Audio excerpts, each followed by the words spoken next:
በቃ አሁን መጀመር ትችላለህ። እግዚአብሔር አምላክ የተመሰገነ ይሁን። በድጋሜ ወገኖች እንዴት አደራችሁ?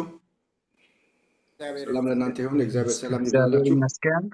አሜን። ክብር ለኢየሱስ ይሁን። ደግሞ ዛሬ እንዲህ ባለ ሁኔታ ጌታ ሊመለክ ወዷልና በሁኔታውም ሲመችም ሳይመችም ሁሌ እግዚአብሔርን ማምለክ ትልቅ ነገር ነው። እሱ ታላቅ አምላክ ስለሆነ ክብር ይገባዋልና ደግሞ ጌታን እናመሰግናለን። ስለዚህ ቴክኖሎጂ በእውነት እንዲህ ባለ ሁኔታ ተቀራርበን ቃሉን ልንሰማ እሱ ልናከብር በፊቱ ልንሆን እድል ማግኘታችን ይህም ትልቅ ነገር ነው። ክብር ለእግዚአብሔር ይሁን። አሜን። ጸልየን እስቲ እንጀምር። ይህን ፕሮግራም እንጸልይ። ሃሌሉያ። እናመሰግንሃለን እግዚአብሔር አምላካችን ሆይ፣ ክብርና ምስጋና ላንተ እንሰጣለን። እንተ ታላቅ አምላክ ስለሆንክ ከፍ ከፍ እናደርግሃለን። ምሕረትህ ቸርነትህ በስቶልናል፣ ደስ ይለናል ጌታ ሆይ። ዛሬም በፊትህ መገኘታችን ከምሕረትህ ብዛት ስለሆነ እግዚአብሔር ሆይ ተመስገን። አንተ ኃያል አምላክ ነህ፣ አንተ ጥበበኛ ነህ፣ የምታደርገውን ሁሉ ታውቃለህ። እግዚአብሔር ሆይ የዘላለም አምላክ እግዚአብሔር ሆይ ያንተን የልብ ሐሳብ ማንም አያውቀውም። ጌታው ማንም ሊመረምርህ አይችልም። ከሰው ግምትና ሐሳብ ሁሉ በላይ ነህ ጌታ ሆይ። እግዚአብሔር ታላቅ ነው፣ እኛም አናውቀውም፣ የዘመኑም ቁጥር አይመረመርም ተብሎ እንደተጻፈ እግዚአብሔር ሆይ ዘላለማዊነትን የያዝክ አምላክ እግዚአብሔር ሆይ አንተ ትልቅ ነህና ስምህ ይባረክ። በጣም እንደነቃለን፣ እንገረማለን። እኛም ደግሞ በክርስቶስ ኢየሱስ ባገኘነው ደህንነት የዘላለም ልጆች መሆናችን ይሄ ደግሞ ያስገርመናል ጌታ ሆይ።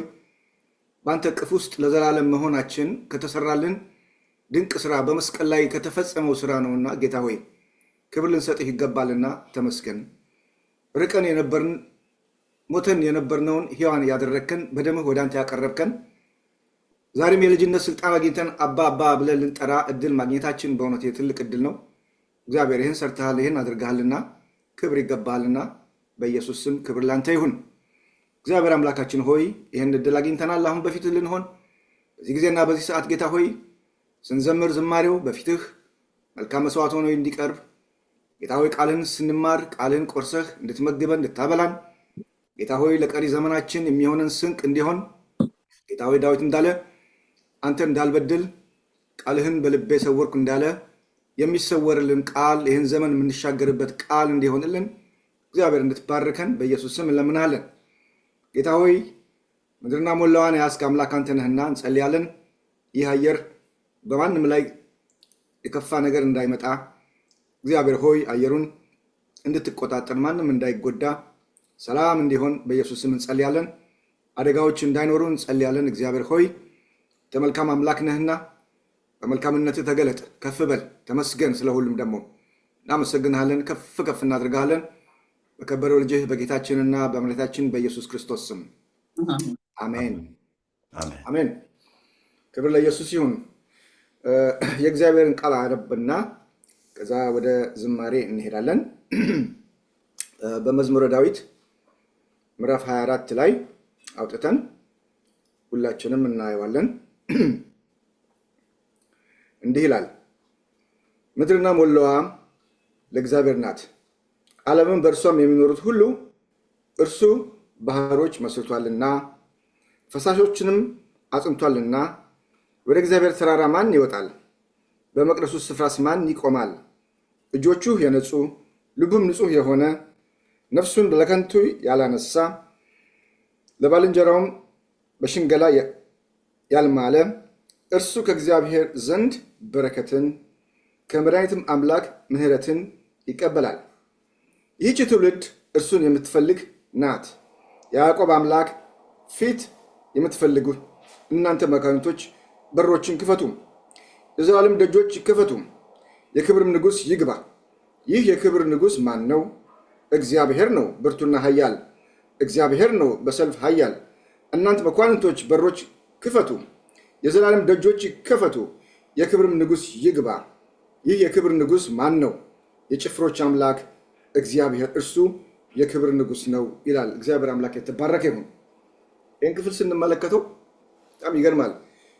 እግዚአብሔር ሁሉን ነገር እንደያዘ የሁሉ የበላይ እንደሆነ ሁሉን ተቆጣጣሪ እንደሆነ ያሳየናል ይሄ ክፍል።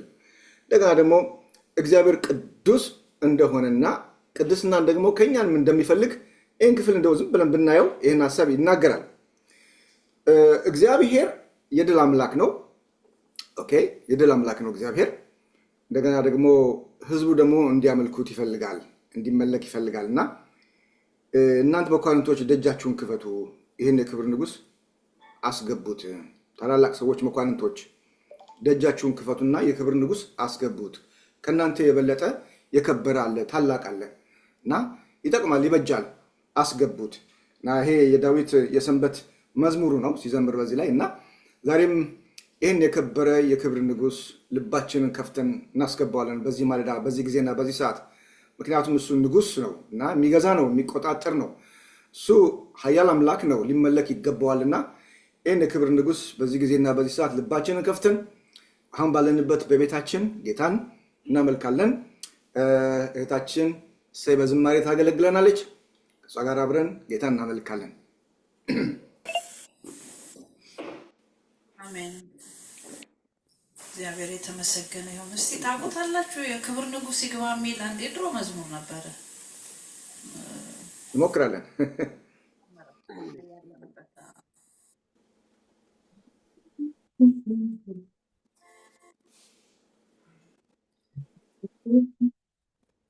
የክብር ንጉስ ይግባ፣ የክብር ንጉስ እሱ አይደለም።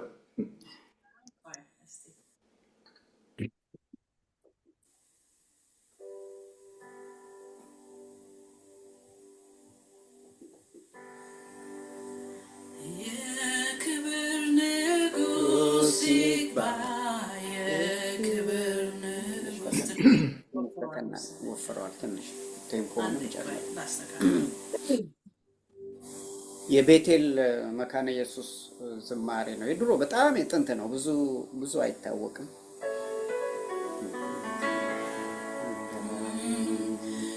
የክብር ንጉስ ይግባ፣ የክብር ንጉስ ይግባ፣ የክብር ንጉስ ይግባ፣ የክብር ንጉስ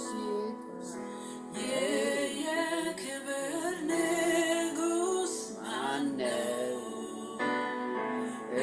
እግዚአብሔር ነው በሰልፍ ኃያል። እግዚአብሔር ነው በሰልፍ ኃያል።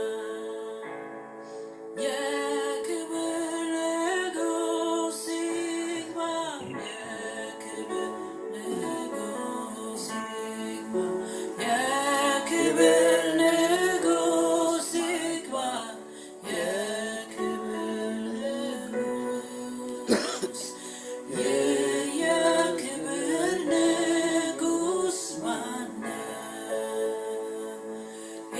እግዚአብሔር ነው በሰልፍ ኃያል። እግዚአብሔር ነው በሰልፍ ኃያል። እግዚአብሔር አምላካችን ስም የተባረከ ይሁን። አሜን። ጌታ ይባርካችሁ።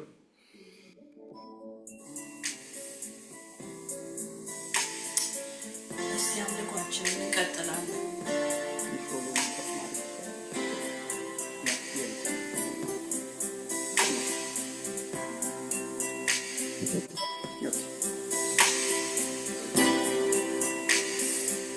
ሃሌሉያ። የምናመልከው አምላካችን እጅግ ታላቅ አምላክ ነው። የማይመረጥ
ይቅርታ ይሰማል በደንብ ይሰማል ይሰማል መልካለ ይህንን ታላቅ ጌታ አመልካለሁ ለማንም የማይረታ አመልካለሁ ግንበኞች የናቁትን አመልካለሁ የማዕዘን ራስን ፍቅሩን አይቼ እገርምሼዋለሁ እንደሱ ቢሆን ከየት አገኛለሁ የውስጥ ችግሬን ሳልነግረው ያውቃል ለእኔ ሲከብደኝ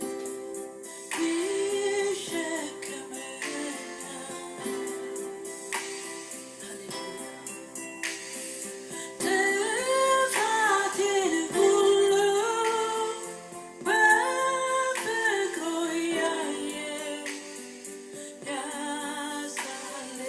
ያሳልፈኛል ልጅ እያለ ከሁሉ በፊት ፍቅሩ ሰብሮኛል በመስቀሉ ላይ ነፍሱን ሰጥቶኛል ጥፋቴን ሁሉ በፍቅሩ እያየ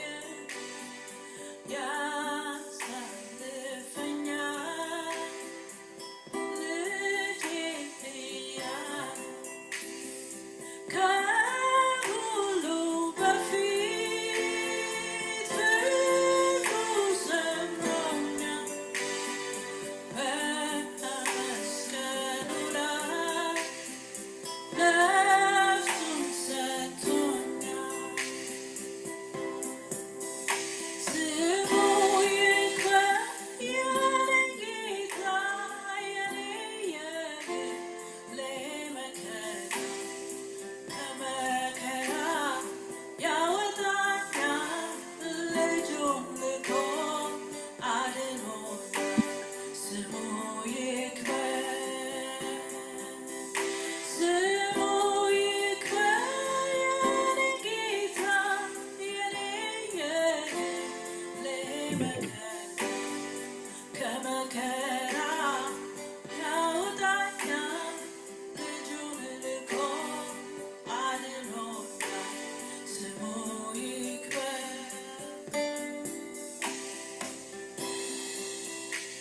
ስሙ ይክበር የኔ ጌታ የኔ የግሌ መከታ ከመከራ አውጥቶኛል ምሕረት አድርጎ አድኖኛል ስሙ ይክበር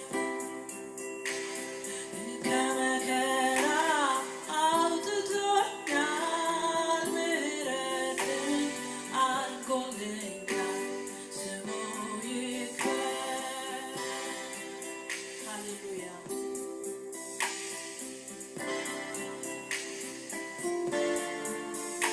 ሃሌሉያ ስጋ አይገባኝም አንተ ያለ ጎኔ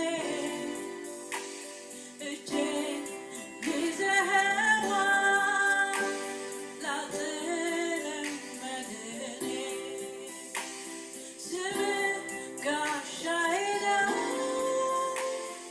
ክፉ የምመታበት ለእኔ ደግሞ ጥላ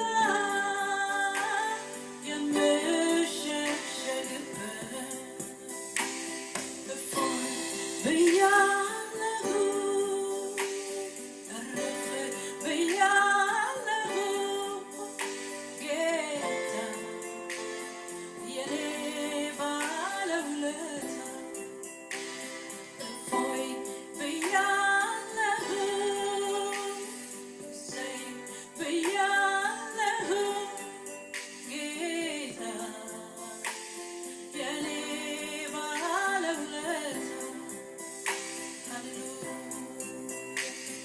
ሸለቆው ከፍታው ዝቅታው አቤት ከእሱ ጋር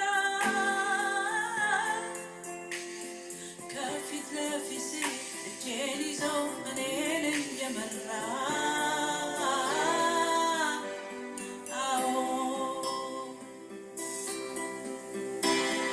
አይቼዋለሁ ጥበቃው ምሕረቱን ለልጁ እንዳበዛ ዛሬም ቢሆን አምነዋለሁ አይተወኝም እንዲሁ እንደዋዛ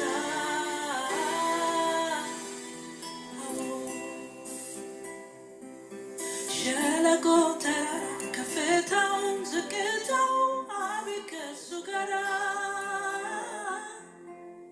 ከፊት ለፊት ሲሄድ እጄን ይዞ እኔን እየመራ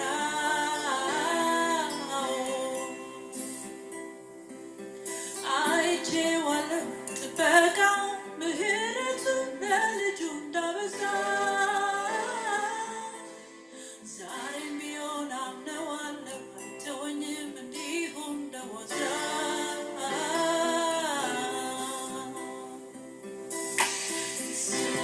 ብያለሁ እረፍ ብያለሁ ጌታ የኔ ባለውለታ እፎይ ብያለሁ እሰይ ብያለሁ ጌታ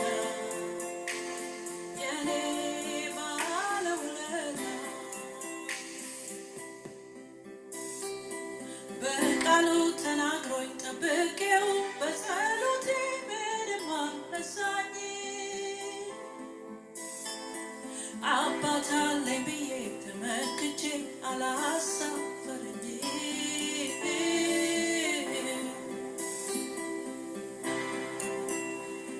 በፍጹም አልሰጋም ተደላደል በአባቴ ቤት እግሬ ተተከለ ነገ ለሚሆነው ያልፈራም አማኑኤል አለ ሃሌሉያ እጁን ዘርግቶ ጌታ ባይረዳ ከእኛ ጋር ሆኖ በችግራችን ባይታደገን እንደዚህ ፈጥኖ ረግረጉቶ እንጠፋ ነበር ውሃው አስቦ ዛሬ ግን ይኸው በሕይወት አለ ኢየሱስ አግዞ እጁን ዘርግቶ ጌታ ባይረዳ ከእኛ ጋር ሆኖ በችግራችን ባይታደገን እንደዚህ ፈጥኖ ረግረጉቶ ልንጠፋ ነበር ውሃው አስጥሞ ዛሬ ግን ይኸው በሕይወት አለ ኢየሱስ አግዞ በእምነት እንጂ በምናየው አይደለም ከጌታ በቀር እኛስ ትምክህት የለንም ጽድቃችን እንኳን ለዚህ አላበቃንም ጸጋው አግዞ እርሱ አልተለየንም ሃሌሉያ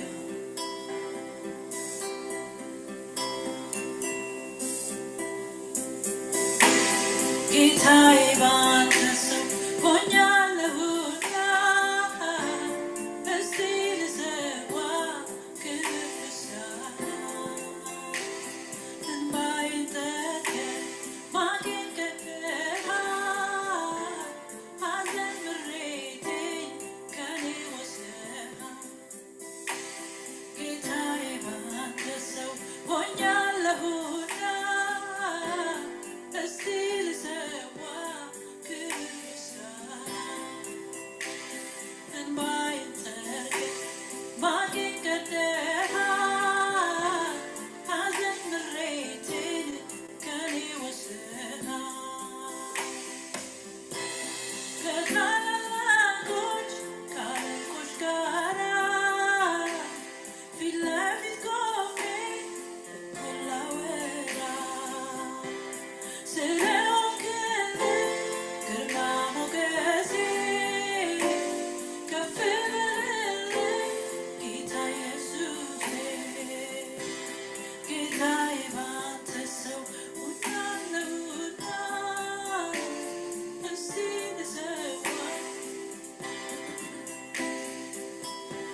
እግዚአብሔር ይባርካችሁ። ጨርሻለሁ እንዴ? አሜን። እግዚአብሔር ይባርክሽ። ጌታ ይመስገን ስለ ዝማሬው። አሜን። ድምፁ በጣም ጥርት ያለ ቆንጆ እንትን ነው። እንደ ዛሬ እንዲሰሙች አላውቅምና ጌታ ይባረክ። ስለዚህ ጌታ ይመስገን። ክብር ለኢየሱስ ይሁን። አሜን። አሁን ደግሞ የከበረውን የእግዚአብሔርን ቃል እንሰማለን። ወንድማችን ሱራጅ የእግዚአብሔርን ቃል ይዞልን መጥቷል። እንሰማለን። እስቲ ልቦናችንን ከፈት አድርገን ቃሉን እንስማ። አእምሯችንን፣ ሐሳባችንን ልክ እንዳሁኑ እንዳመለክነው ሰብሰብ አድርገን ቃሉንም ደግሞ በአምልኮ እንሰማለን። ወንድም ሱራጅ ጊዜውን ለአንተና ለመንፈስ ቅዱስ እሰጣለሁ። እሺ፣ ጌታ ይባርካችሁ። ወንዴም የተሰይም ሁላችሁንም እግዚአብሔር ይባርካችሁ። ሌሎቻችሁንም እንግዲህ ሰላም ያላልኳችሁ ቅድም በጌታ ስም ሰላም እላችኋለሁ። ድምጼ ይሰማል አይደል ወንዴ? በደንብ ይሰማል፣ በደንብ ይሰማል። እሺ፣ እግዚአብሔርን እናመሰግናለን። ጌታ የተመሰገነ ይሁን። እንግዲህ መልካም የአምልኮ ጊዜ ጌታ ስለሰጠን እግዚአብሔርን እናመሰግናለን። ዛሬ ደግሞ ከእግዚአብሔር ቃል አንድ ክፍል ከኔ ጋር አብረን እንካፈላለን። እግዚአብሔር ያስተማረኝን በተለይ ሰሞኑን እነዚህ ትናንሽ ነቢያት በመጠናቸው ማለት ነው። ትናንሽ ነቢያት ከ12 ትናንሽ ነቢያቶች አሉና እነዚህ ብዙ ጊዜ አናነባቸውም እና በመጽሐፍ ቅዱስ ውስጥ እንደውም ምን ይባላል፣ ብዙ ጊዜ ገጻቸው ነጣ ሆኖ ይታያል። የነሱ ሰው ብዙ ሊያነባቸው አይወድም ይባላል እና ወደዛ ብዙ እንትን አንልምና ሰሞኑን እስኪ እኔ ወደዛ ላጥና ስል እዛ ክፍል እግዚአብሔር ከተናገረኝ ከነሱ መጽሐፍት ሚክያስ ውስጥ እግዚአብሔር የተናገረኝን የእግዚአብሔርን ቃል አንድ ክፍል አብረን እንማራለን። እንግዲህ መንፈስ ቅዱስ እግዚአብሔር አስተማሪ ነው። ዛሬም ያስተምረናል። ቃሉን የሚገልጥ ቃሉን የሚያስተምር መንፈስ ቅዱስ ነው። ስለዚህ እሱን እየሰማን በፊቱ እንሆናለን። አንድ ጊዜ አንዳንዴ የምናውቀው አንዳንድ ታሪክ አለ። ወላጆች በቤተሰብ ወይ ልጆችም የሆኑ የዘመድ ልጆቻቸው ሲበድሏቸው ለእርቅ ተጠርቶ ወይ ከወላጆች ጋር ትልቅ ከሆኑ ሰዎች ጋር ለማስታረቅ ሲመጡ በቃ የሆነ ነገር ይዘህ ቅረብ ይባላል። አንዳንድ ቤተሰብ አቅም ያለው ከሆነ የምታረድ በግ ወይ እንደዚህ በገጠር አካባቢ እንደዛ ይባላል እና ይሄን ነገር ይዘህ ቅረብ ይባላል። ያንን እንግዲህ እንደ ካሳ ለመካስ ማለት ነው። ምናልባት ልጁ አጥፍቶ ከሆነ ያንን ለመካስ የሚደረግ የእርቅ ሁኔታ ነው። ያ አለ ገጠር አካባቢ እና ስጦታ በመስጠት ለትልልቆች ማለት ነው በደሉን በቃ ይቅር ለመባል ይቅርታ እንዲደረግለት ለማድረግ የሚደረግ ነገር አለ። ልክ እንደዚህ የሚደረግ ነገር አለና በእርግጥ ይሄ በስጦታ ላይ የሚደረግ ይቅርታ በስጦታ ላይ የተመሰረተ ነገር ያው ነገሩን በቀላሉ ለመጨረስ ሰዎቹ መልካም ጥሩ ነገር እንዲሰማቸው እርቁ እውነተኛ እንደሆነ ለማስመሰል ነው የሚደረገው። ግን እውነተኛ ንስሐ ይሆናል ወይ ይሄ እንደው በስጦታ ላይ በሁኔታዎች ላይ የተመሰረተ ነገር ብዬ ብዙ ጊዜ ጥያቄ እጠይቃለሁና ይሄን ክፍል ሳነብ ማለት ነው። ነገር ግን እውነተኛ ንስሐ፣ እውነተኛ መመለስ፣ እውነተኛ ይቅርታ ያው የጊዜን መስዋዕትነት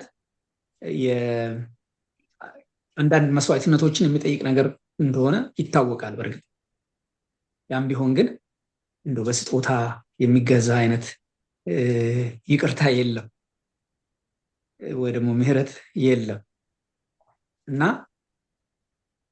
ዛሬ እንግዲህ የምንመለከተው ስለ እውነተኛ የሚክያስን መጽሐፍ ስንመለከት የሚክያስ መጽሐፍ ከዚህ እውነት ጋር ይመሳሰላል። አሁን ካልኳችሁ ነገር ጋር የሚመሳሰል ነገር አለ። እስራኤላውያን ከእግዚአብሔር ጋር የነበራቸውን ግንኙነት በበደል፣ በኃጢአት፣ በጣዖት አምልኮ ያው ህዝብ ሁሉ በቆሸሸ ጊዜ ማለት ከእግዚአብሔር በራቀበት ጊዜ፣ እግዚአብሔርን በበደሉበት ጊዜ የራሳቸው መፍትሄ ከእግዚአብሔር ጋር ግንኙነት እንፈጥራለን፣ ከእግዚአብሔር ጋር የቀረበ ነገር እናደርጋለን ብለው ያሰቡት ስጦታ ነው። መስዋዕትን ማቅረብ፣ መስዋዕትን ማብዛት ነበረ። በቃ ለእግዚአብሔር ብዙ መስዋዕትን ማቅረብ፣ ስጦታ ለእግዚአብሔር በመስጠት እንደው እግዚአብሔርን በዚህ የሚደልሉ መስሏቸው ነበር። እግዚአብሔር ግን የሚፈልገው ልባቸውን ነበረ፣ ስጦታቸውን አልነበረም። እግዚአብሔር በስጦታ የሚደለል አምላክ አይደለም። በአንዳንድ ስጦታዎች በመስዋዕት እግዚአብሔር በሚያቀርቡት መስዋዕት የሚደለል አምላክ አይደለም እግዚአብሔር እና ውጫዊ የሆኑ ሃይማኖታዊ ተግባራትን በማድረግ እግዚአብሔር አይደለልም። ስለዚህ ከእርሱ ጋር እርቀ ሰላም፣ ከእሱ ጋር በሰላም እግዚአብሔርን እያስደሰቱ የመኖር ነገር የልብ ጉዳይ ነው። የልብ ጉዳይ ነው። የቃል ኪዳን እሱ ለቃል ኪዳኑ ታማኝ አምላክ ነው። እኛም ለቃል ኪዳናችን ከእሱ ጋር ላደረግነው ቃል ኪዳን ጌታ ኢየሱስ ክርስቶስን ስንቀበል ላደረግነው ቃል ኪዳን ታማኞች ሆነን የመኖር ጉዳይ ነው። ለእሱ ታማኝ ሆኖ የመኖር ጉዳይ ነው እንጂ ስጦታ አይደለም። እግዚአብሔር ውጫዊ የሆነን ሃይማኖታዊ ስርዓቶችን እግዚአብሔርን ለመደለል የሚደረጉ ነገሮችን እግዚአብሔር አይፈልግም። እግዚአብሔር ልባችንን ነው የሚፈልገው። የአምልኮ ድራማዎችን መስዋዕት ማቅረብ፣ እነዚህን ነገሮች እግዚአብሔር የአምልኮ ድራማ ችግር የለበትም። እግዚአብሔር ያንን አይፈልግም። ያንን አቁመን በጸጋው ወደ ታደሰ ህይወት፣ እሱን ደስ ወደሚያሰኝ ህይወት እንድንመለስ በዚህ ክፍል ላይ ያስተምረናል። እሱ የሚፈልጋቸው ነገሮች አሉ። የመስዋዕት ጋጋታ ሳይሆን፣ የአምልኮ ድራማ ሳይሆን፣ ይሄ በውጫዊ ነገር የሚደረገው ነገር ሳይሆን፣ አሁን በዚህ ዘመንም አንዳንድ የምትመለከቱ ሰዎች መዝለል፣ መጨፈር፣ መሰባበር እንደው እግዚአብሔር ነገር ግን ህይወታቸው ያንን የማያሳይ ህይወታቸው ከእግዚአብሔር ራቅ ያለ በጣም በብዙ ማይል የራቀ እግዚአብሔር ሪቆ እየኖሩ የጸሎት ነገር፣ እግዚአብሔርን የመፍራት ነገር፣ የቅድስና ነገር ያ ሳይኖር ነገር ግን በመሰባበር በመዝለል ብዙ ነገር በመሆን ሃሌሉያን በማብዛት መዝሙር በማብዛት በቃ የአምልኮ ድራማ አለ ድራማ በማብዛት እግዚአብሔርን ለማስደሰት የሚሞክረዋል። ነገር ግን እግዚአብሔር ይህንን አይፈልግም። እግዚአብሔር ልባችንን ነው የሚፈልገው። እግዚአብሔር የሚፈልገውን ነገር አስቀምጧል። በመካከላችን ፍትህ እንዲኖር፣ ለሌሎች ምሕረትን እንድንወድ፣ ከአምላካችን ጋር በትህትና እንድንሄድ በቃ እኔ የሚፈልገው ይህንን ብሎ ያስተማረን ነገር አለ ሚልክያስ ውስጥ እና እስኪ ሁላችንም ሚልክያስ መጽሐፍ ምዕራፍ 6 ከቁጥር 1 እስከ 8 እንከፍታለን። ምዕራፍ 6 ከቁጥር 1 እስከ 8 ያለው ነው ዛሬ አብረን የምንማረው አንብበን ጸልየን ወደ እንሄዳለን። ጌታ በኢየሱስ ክርስቶስ ስም አነባለሁ። አሁን ተነሳ፣ በተራሮችም ፊት ተፋረድ፣ ኮረብቶችም ቃልህን ይስሙ ብሎ እግዚአብሔር የሚለውን ስሙ። ተራሮች ሆይ፣ ጠንካሮች የምድር መሰረቶችም ሆይ፣ እግዚአብሔር ከሕዝቡ ጋር ክርክር አለውና ከእስራኤልም ጋር ይፋረዳልና የእግዚአብሔርን ክርክር ስሙ። ሕዝቤ ሆይ ምን አደርጋለሁ? በምንስ አድክሜያለሁ? መስክርብኝ። ከግብፅ ምድር አውጥቻለሁ፣ ከባርነት ቤትም ተቤዥቻለሁ። በፊቴም ሙሴንና አሮንን ማርያምንም ልኬልህ ነበር። ሕዝቤ ሆይ የሞዓብ ንጉሥ ባላቅ የመከረውን የቢኦሪም ልጅ ባልዓም የመለሰለትን አሁን አስብ። የእግዚአብሔርንም የጽድቅ ስራ ታውቅ ዘንድ ከሳጢም ጀምሮ እስከ ገልገላ ድረስ አስብ። ምን ይዤ ወደ እግዚአብሔር ፊት ልምጣና በልዑል አምላክ ፊት ልስገድ? የሚቃጠለውን መስዋዕትና የአንዱን ዓመት ጥጃ ይዤ በፊቱ ልምጣን? እግዚአብሔርስ ከሺህ አውራ በጎች ወይስ በእልፍ የዘይት ፈሳሾች ደስ ይለዋልን? ወይስ የበኩር ልጄን ስለ በደሌ የሆዴንም ፍሬ ስለ ነፍሴ ኃጢአት እሰጣለሁን? ሰው ሆይ መልካሙን ነግሮሃል። እግዚአብሔርም ከአንተ ዘንድ የሚሻው ምንድን ነው? ፍርድን ታደርግ ዘንድ ምሕረትንም ትወድ ዘንድ ከአምላክም ጋር በትሕትና ትሄድ ዘንድ አይደለምን? ይላል። እንግዲህ እግዚአብሔር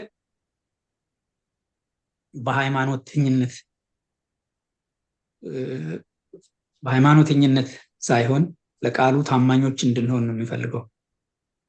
እሱ ጋር ፍትህን እንድናደርግ፣ ምሕረትን እንድናደርግ፣ ትሕትና እንድናደርግ ነው የሚፈልገውና ወደ እርሱ መመለስ ያለብን በዚህ መንገድ ነው። ስለዚህ እንግዲህ ጌታ ባዶ ሃይማኖተኝነታችንን በፍቅሩ በምሕረቱ ስለሚያስወግድ ለቃል ኪዳኑ ታማኝ በመሆን በፍትህ በምሕረት እና በትሕትና አካሄድ ወደ እርሱ መመለስ አለብን። ወደ እግዚአብሔር መመለስ አለብን። እንግዲህ የእግዚአብሔርን ግሳጼ በቁም ነገር አይተን በደላችንን በሃይማኖታዊ እንቅስቃሴ ከመሸፈን ይልቅ ወደ እርሱ መመለስ ያለብን ለምንድን ነው? ወደ እርሱ መመለስ ያለብን ለምንድን ነው? በተለይ የእግዚአብሔርን ግሳጼ በቁም ነገር አይተን ማለት ነው። በደላችንን በሃይማኖታዊ እንቅስቃሴ ከመሸፈን ይልቅ ወደ እርሱ መመለስ ያለብን ለምንድን ነው? አንደኛ ሶስት ነገሮችን በዚህ ስር እንመለከታለን። የመጀመሪያው ነጥብ ምናልባት አንዳንዶች ልትጽፉ ስለምትችሉ ነጥቦቹን እየተናገርኩ ቢቀጥል ጥሩ ነው።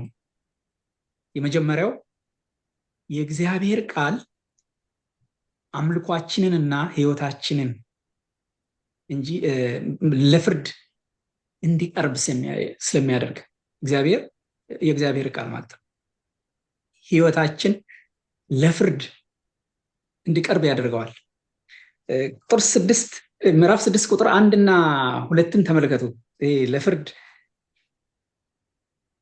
አሁን ተነሳ፣ በተራሮችም ፊት ተፋረድ፣ ኮረብቶችም ቃልህን ይስሙ ብሎ እግዚአብሔር የሚለውን ስሙ። ተራሮች ሆይ፣ ጠንካሮች የምድር መሰረቶችም ሆይ፣ እግዚአብሔር ከሕዝቡ ጋር ክርክር አለውና ከእስራኤልም ጋር ይፋረዳልና የእግዚአብሔርን ክርክር ስሙ።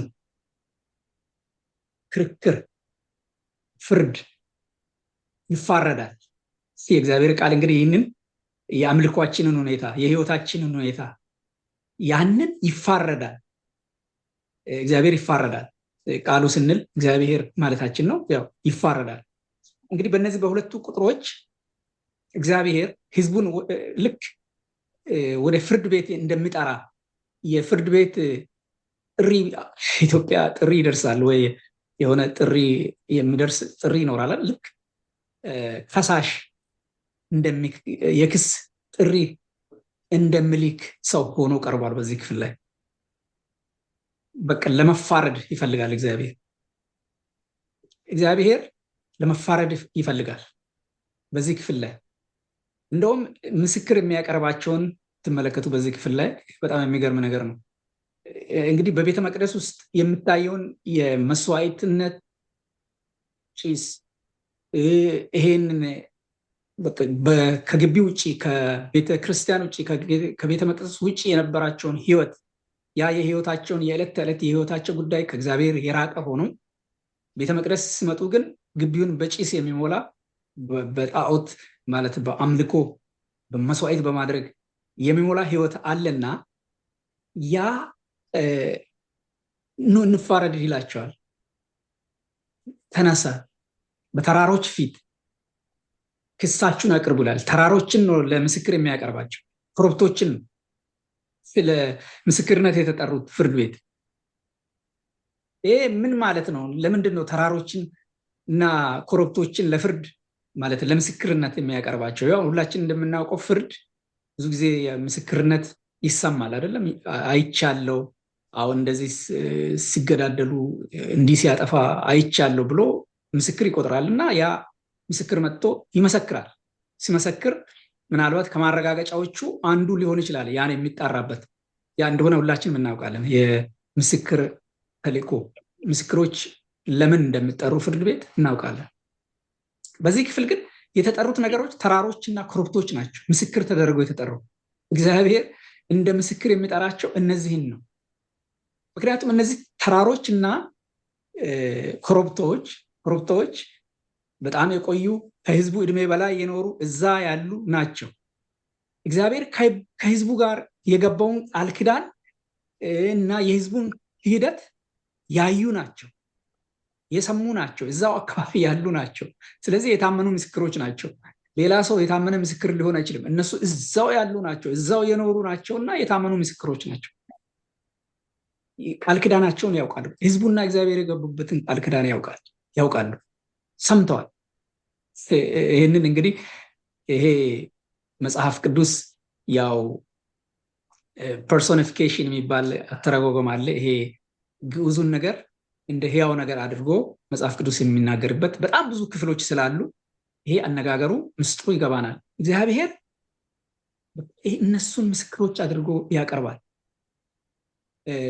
ያ ብቻ አይደለም። በኮረብቶች በዛ አካባቢ ባሉ ኮረብቶች ላይ ጣዖታትን ያመልኩ ነበር። ስለዚህ በደላቸው የተፈጸመበትን ስፍራ ያ እግዚአብሔርን የበደሉበትን እግዚአብሔርን ያሳዘኑበትን ስፍራ ሳይቀር ያንን ኮረብታ ያንን ጣዖት ያቀረቡበትን እንደ ምስክር ነው የሚያቀርበው። ምንም ማምለጫ የላቸው። በቃ እነዚህ ይመሰክራሉ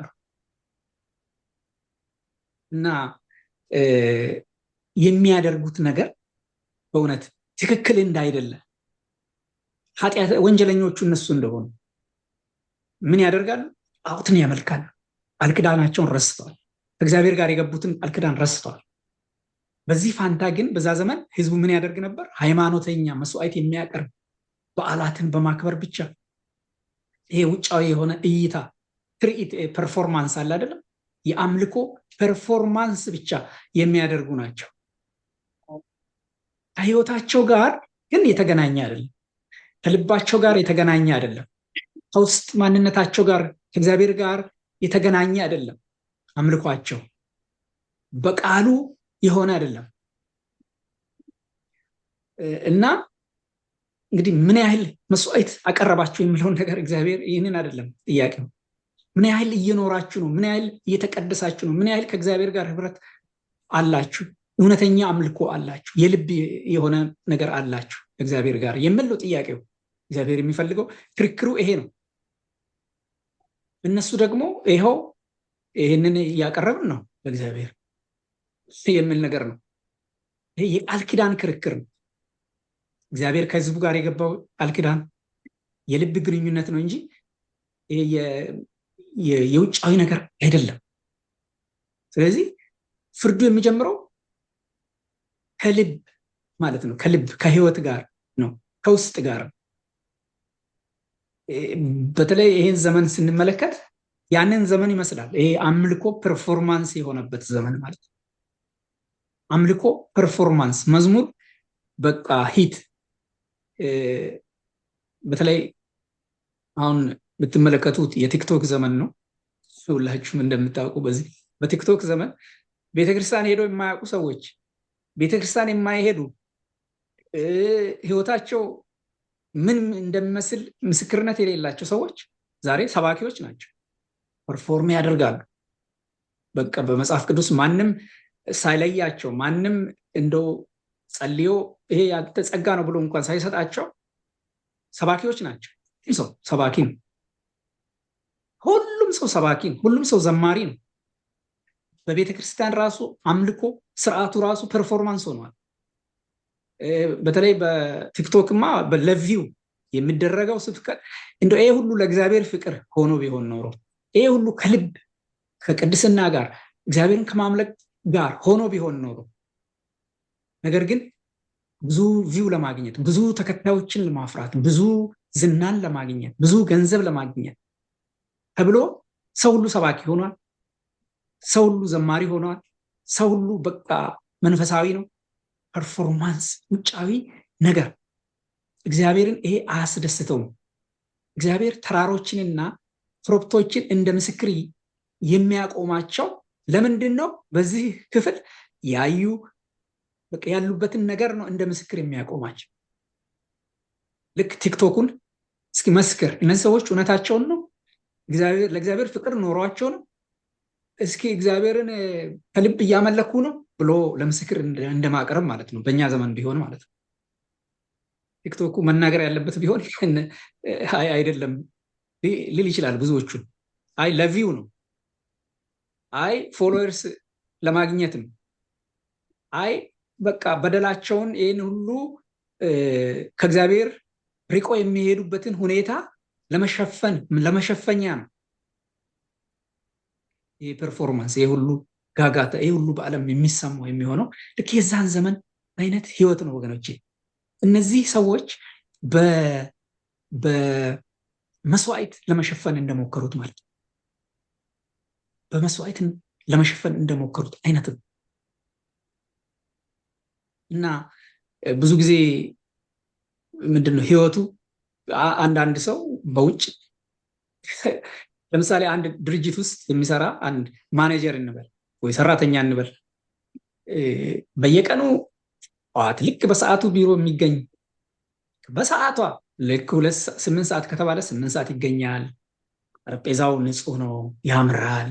አለባበሱ እጅግ ስርዓት ያለው ነው።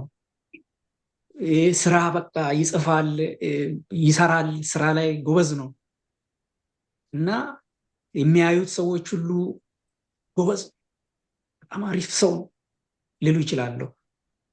ስለዚህ በእይታ ሰው ሲያየው ጎበዝ ሊባል ይችላል። ነገር ግን በውስጥ ህይወቱ ይህ ሰው ምን ይመስላል? እውነትም ምናልባት ኦዲተር መጥቶ እያንዳንዱን ሲፈትሽ ምናልባት ይሄ እንደዚህ የሚመስል ሰራተኛ የውሸት ሪፖርቶችን የሚያቀርብ ሊሆን ይችላል። ማንም የማያውቀውን የውሸት ሪፖርት፣ ጉቦ የሚቀበል፣ ጉቦ የሚበላ ሊሆን ይችላል። የድርጅቱን ንብረት ለግሉ የሚያውል ሊሆን ይችላል። እና ኦዲተሩ አለባበሱን አይቶ፣ በሰዓት መግባቱን አይቶ፣ በቃ ያለውን ውጫዊን ነገር አይቶ ነፃ አይለቀውም። በቃ ይሄ ሰው ጥሩ ነው አይለውም። አለባበሴ ስለሚያምር በቃ አንተ ጥሩ ሰራተኛ ነህ አይለውም። ስለዚህ ውስጡ ያለው ነገር እውነትም ከልቡ ታማኝ ነው ወይ? እውነትም የሚያደርጋቸው ነገሮች ከልቡ ናቸው ወይ? የስራ ታማኝነቱ ብቻ ሳይሆን የውስጥ ታማኝነቱ፣ ለመስሪያ ቤቱ ያለው ታማኝነት ያ ይታያል። የትም ቦታ የሚታይ ነገር፣ የትም መስሪያ ቤት የሚታይ ነገር፣ ሰዓት ማክበር፣ ከላይ ሰዎች የሚያዩትን ነገር ብቻ፣ ሰዎች ለሚያዩት ነገር ጥንቃቄ ማድረግ ብቻ ሳይሆን የልብ ነገር እግዚአብሔር ያያኛል። የትም ስፍራ ሆነን፣ በመስሪያ ቤት ሆነን እግዚአብሔር ያያኛል። በየትም ስፍራ ሆነ በቃ እግዚአብሔር እያየን እንደሆነ ማሰብ ማለት ነው። ስለዚህ በእውነት እኛም ዛሬ በቤተ ክርስቲያን እግዚአብሔርን የምናመልክ ሰዎች እግዚአብሔርን ከልባችን እናምልክ። እግዚአብሔርን አውቀነው እናምልክ። እግዚአብሔር በሚፈልግበት መንገድ እናምልክ። እንደ ቃል ኪዳናችን እግዚአብሔር ለቃል ኪዳኑ ታማኝ እንደሆነ እኛም ከሱ ጋር ላለን ቃል ኪዳን ታማኞች ሆነ እንድንኖር ነው እግዚአብሔር የሚፈልገው። እግዚአብሔር ይሁድ ጠዋት ወይም ይሁድ ከሰዓትም ይሁን ተገኝተን በአምልኮ ሰዓታችን መዘመራችንን አያይም። እግዚአብሔር መንበርከካችንን አያይም። እግዚአብሔር በቤተ ክርስቲያን ውስጥ የምናደርጋቸውን ፐርፎርማንሶች ብቻ አይደለም እግዚአብሔር የሚያየው። ከሰኞ እስከ ዓርብ ከሰኞ እስከ ቅዳሜ ያሉ ኑሯችን እንዴት ነው? በመስሪያ ቤት በምንሆንበት ስፍራ ሁሉ ከእግዚአብሔር ጋር ያለን እግዚአብሔር እያየኝ ነው። እግዚአብሔር የሚፈልገው ይህንን ነው። እግዚአብሔር የሚፈልገውን ነገር እያደረግን እየኖርን ነው ወይ? መጽሐፍ ቅዱስ እግዚአብሔር ሰው ፊትን ያያል፣ እግዚአብሔር ግን ልብን ያያል። አንደኛ ሳሙኤል ምዕራፍ 16 ቁጥር 7 ላይ እንደዚህ ነው የሚለው፣ እግዚአብሔር ልብን ያያል። ስለዚህ እግዚአብሔር የልብ አምላክ ነው። እግዚአብሔር የልብ አምላክ ስለሆነ ወገኖቼ ልባችንን በእግዚአብሔር ፊት ንጹህ አድርገን እግዚአብሔር ደስ የሚሰኝበት ልብ አድርገን እግዚአብሔርን ብናመልክ አምልኳችን እንደ መዓዛ ሽታ እግዚአብሔር የኖህን መስዋዕት ከመርከብ ሲወጣ እንዳሸተተው አምልኳችንን ያሸታል፣ የዝማሬያችንን ያሸታል፣ ስጦታችንን ያሸታል፣ መስዋዕታችንን ያሸታል እግዚአብሔር። ነገር ግን እግዚአብሔር የማይፈልገውን ነገር እግዚአብሔርን ለመደለል የምናደርገውን ነገር እግዚአብሔር ይጸየፋል። ልክ በሚልክያስም መጽሐፍ እንደዚህ አይነት ነገር ምዕራፍ 1 ላይ እግዚአብሔር ይጸየፋል፣ አምልኳቸውን እንደተጸየፈ ማለት ነው። አምልኳቸውን እንደተጸየፈ ዝማሬህን ይሄንን የዝማሬህን ጩኸት ከኔ አርቅ እንዳላቸው ማለት ነው። ጩኸት ዝማሬ የምንለውን እኛ መዝሙር የምንለውን እኛ አምልኮ የምንለው ጩኸት ይላል እግዚአብሔር። አርቅ ከኔ ይላል። ስለዚህ ልባችንን እንመርምርና እንፈትን ወደ እግዚአብሔር የምንቀርብ ወገኖቼ። ጭምብል የሆነውን ነገር እናውጣ። ጭምብል ለብሶ እግዚአብሔርን የሚያመልክ መንፈሳዊ መምሰል አይጠቅመንም። ምክንያቱም ከእግዚአብሔር መደበቅ አንችልም። ያ ጭምብል ከእግዚአብሔር ሊደብቀን አይችልም፣ ከሰዎች ሊደብቀን ይችላል። ስለዚህ ችግሩ ጭምብል መልበስ በቃ የሌለንን ማንነት ሪል ያልሆነን ማንነት ይዘን ቤተክርስቲያን ብንመጣ በወገኖች ፊት ብንሆን ሰዎችን እናታልል ይሆናል። እግዚአብሔርን ግን ማታለል አንችልም። በእግዚአብሔር ፊት ጭምብላችን የተገለጠ ነው። ሁለንተናችን ልባችን ሁሉ የተገለጠ ነው። ስለዚህ ድምፃችንን ከፍ አድርገን ብንዘምር ብንሰብክ ህይወታችን ግን ሌላ ከሆነ ስለዚህ እንደው በብዙ የአገልግሎት እያልን ተጠምደን ከሆነ ራሱ ግን ከእግዚአብሔር ርቀን ከሆነ እግዚአብሔርን ሳንወድ እግዚአብሔር ጋር ሳንሆን እግዚአብሔርም ከኛ ጋር ሳይሆን ድራማ እየሰራን የምንኖር ከሆነ ዘመናችንን እንዱ በከንቱ እያቃጠልን ከዓለማዊነት የሚለይ ነገር አይደለም። ስለዚህ ለቃሉ በመገዛት ቃሉን ስንሰማ ቃሉ ምን ያህል እየለወጥኝ ነው ራሳችንን መመዘን ያስፈልጋል። በየጊዜው የምንሰማው ቃል የምናስተምረው ቃል ስለዚህ በእውነት እግዚአብሔር ይፋረዳል እና ቃሉ ራሱ በመጨረሻም ቀን የሚፈርድ ቃሉን ይፋረዳል። ለውጥ እያመጣ ነው ወይ ብለን ራሳችንን እንጠይቅ። በዚህም ሳምንት በዚህም ጊዜ አምልኮዬ ከእግዚአብሔር ጋር ምን ይመስል፣ ታማኝነቴ ከእግዚአብሔር ጋር ምን ይመስላል የሚለውን ነገር እናስብ ወገኖች። ይህን እንድናስብ እግዚአብሔር ይፈልጋል። ጌታ ባዶ ሃይማኖተኝነታችንን በፍቅሩና በጸጋው በምህረቱ ስለሚያስወግድ ለቃል ኪዳኑ ታማኝ በመሆን በፍትህ በምህረትና በትህትና አካሄድ ወደ እርሱ መመለስ አለብን። የእግዚአብሔርን ግሳጼ በቁም ነገር አይተን በደላችንን በሃይማኖታዊ እንቅስቃሴ ከመሸፈን ይልቅ ወደ እርሱ መመለስ ያለብን ለምንድን ነው ወደ እርሱ መመለስ ያለብን? ሁለተኛ እግዚአብሔር ለበደላችን የሚሰጠው ምላሽ ያደረገልንን ነገር ማስታወስ እንጂ ያው ለኛ ትርኢት ማቅረብ አይደለም። ቁጥር 6 ከ3 እስከ 5 በተለይ ያደረገልንን ነገር እንድናስታውስ ይፈልጋል እግዚአብሔር። ቁጥር 6 3 እስከ 5 ተመልከቱ። ወደ እግዚአብሔር ለመመለስ ያደረገልንን ነገር ማስታወስ። ቁጥር 3 እስከ 5 ሕዝቤ ሆይ ምን አድርጌሃለሁ? በምንስ አድክሜሃለሁ? መስክርብኝ። ከግብፅ ምድር አውጥቼሃለሁ፣ ከባርነት ቤትም ተቤዥቼሃለሁ። በፊቴም ሙሴንና አሮንን ማርያምንም ልኬልህ ነበር። ሕዝቤ ሆይ የሞዓብ ንጉሥ ባላቅ የመከረውን የቢዖርም ልጅ ባልዓም የመለሰለትን አሁን አስብ። የእግዚአብሔርንም የጽድቅ ስራ ታውቅ ዘንድ ከሳጤም ጀምሮ እስከ ግልገላ ድረስ አስብ የሚሉ የተደጋገሙ ቃላቶችን እንመለከታለን በዚህ ክፍል። እንግዲህ እግዚአብሔር ሕዝቡን ምን እያላቸው እንደሆነ ተመልከቱ። እዚህ ቦታ ላይ ሊቀጣቸው ለምን እንደዚህ ያደረጋችሁ ብሎ ሲጮህ እንመለከት። አጠፋችኋለሁ ሲል አንመለከትም። የእግዚአብሔርን ምሕረት፣ የእግዚአብሔርን ርኅራኄ፣ የእግዚአብሔርን በትህትና ሕዝቡን ሲጠይቅ መቅጣት የሚችል አምላክ፣ ማጥፋት የሚችል አምላክ፣ ይሄ እያደረጉ ያሉት ጭንብል መልበሳቸው፣ ይሄ ከውጭ እግዚአብሔርን በቃ ጥፋታቸውን ለመሸፈን የሚያደርጉትን ነገር እያየ እግዚአብሔር ግን ዝቅ ብሎ በትህትና ልባቸውን ለመንካት ሲሞክር እንመለከታለን። ሕዝቤ ሆይ እያለ በትህትና ምን አደረግኩ? በምንስ አደከምኩ? እግዚአብሔር እኮ ነው እንደዚህ የሚላቸው። ማጥፋት እየቻለ ምን አደረግኩ? ምን በደልኩ ነው? ቅድም እንደ ዳኛ ነበር አይደለም?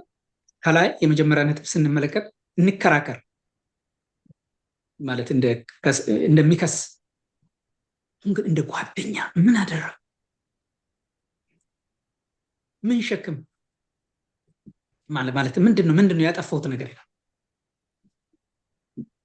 የሕዝቡን የልብ ድንዳኔ የእግዚአብሔርን ርኅሩህነት፣ የእግዚአብሔርን ቸርነት የሚያሳይ ነገር ነው። ያደረግኩላችሁን ነገር እስኪያስቡ እግዚአብሔር ከሳሽነቱን ትቶ ማለት ነው። ቅድም ያው ይከስ የነበረው ያን ትቶ አሁን ወደ አስታዋሽነት አስታውስ ነው የሚለው። ሁለት ጊዜ ተደጋግሞ እንመለከታለን። ይህ ቃል ወደ አስታዋሽነት ነው የሚሸጋገረው። ወደ ትህትና ይሸጋገራል። አሁን ቅድም ኮረብቶችንና ተራሮችን ለምስክር አቅርቦ ከሳሽ ነበር አይደል? ያንን ትቶ አሁን ዝቅ ብሎ ሕዝቡን በትህትና ወደ አስታዋሽነት ያደረገላቸውን ነገር ወደ ማስታወስ፣ ለአባቶቻቸው ያደረገላቸውን ነገር፣ ለእነሱ ያደረገላቸውን ነገር ወደ ማስታወስ ይሄዳል። የሕዝቡ ችግር መርሳት ነበረ። የመርሳት ችግር ነው ችግሩ።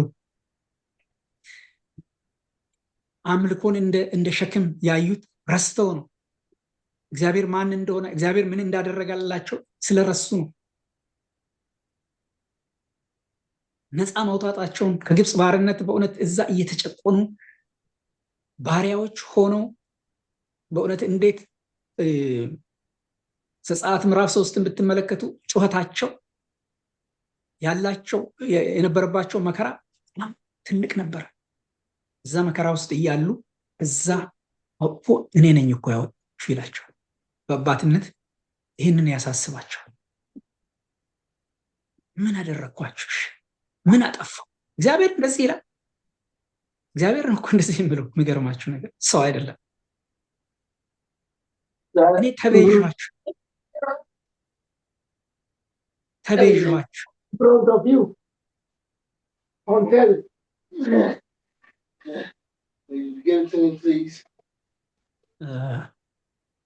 ሚዩት አድርጎ እና እነ ሙሴን እነ አሮንን እነ ማርያንን ሰጥቷቸው ነበር። መሪዎችን የሚቤዣቸውን የሚያወጣቸውን እግዚአብሔር ሰጥቶ ነበር።